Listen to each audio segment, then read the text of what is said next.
Nous sommes des républicains, nous vivons en république et ce que dit la loi électorale, c'est ce qui sera appliqué dans un bureau de vote.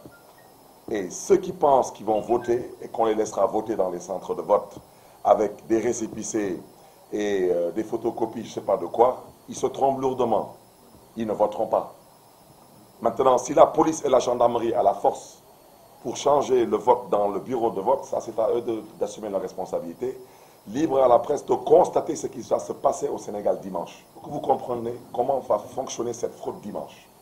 Les cartes que vous voyez actuellement dans les poubelles ou derrière des gares routières, qu'on partage sur des réseaux sociaux comme Facebook ou WhatsApp, ce sont des cartes d'ayant droit, des Sénégalais qui sont inscrits en bonne et due forme, sous le contrôle de la Sénat. Ces cartes, comme vous avez récemment vu à Mermoz-Sacré-Cœur, ces cartes qu'on a retrouvées dans une autre commune étaient destinées à être utilisées autrement. Ça veut dire qu'on reconfectionne d'autres cartes pour des personnes qui vont voter à la place des ayants droit. Ça veut dire que les mêmes cartes, les mêmes filiations sont maintenues, mais on change la photo. C'est la raison pour laquelle vous trouvez la photo d'un homme sur la carte d'une femme, et vous trouvez la photo d'une femme sur la carte d'un homme.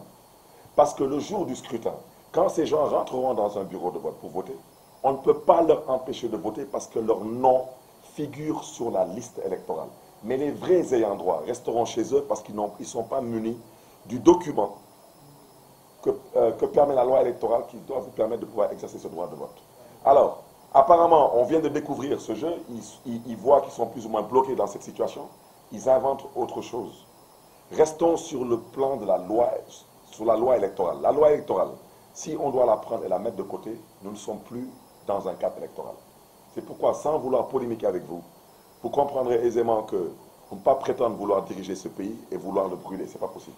Mais vous comprendrez aussi que nous avons assez de dignité et assez de respect pour cette République pour faire au moins appliquer les lois en vigueur dans ce pays. Libre maintenant à ceux qui veulent de faire le forcing. Je pense que celui qui dirige le pays aujourd'hui, c'est peut-être l'une des rares personnalités dans ce pays à avoir défoncé la porte d'un bureau de vote pour voter sans pièce d'identité.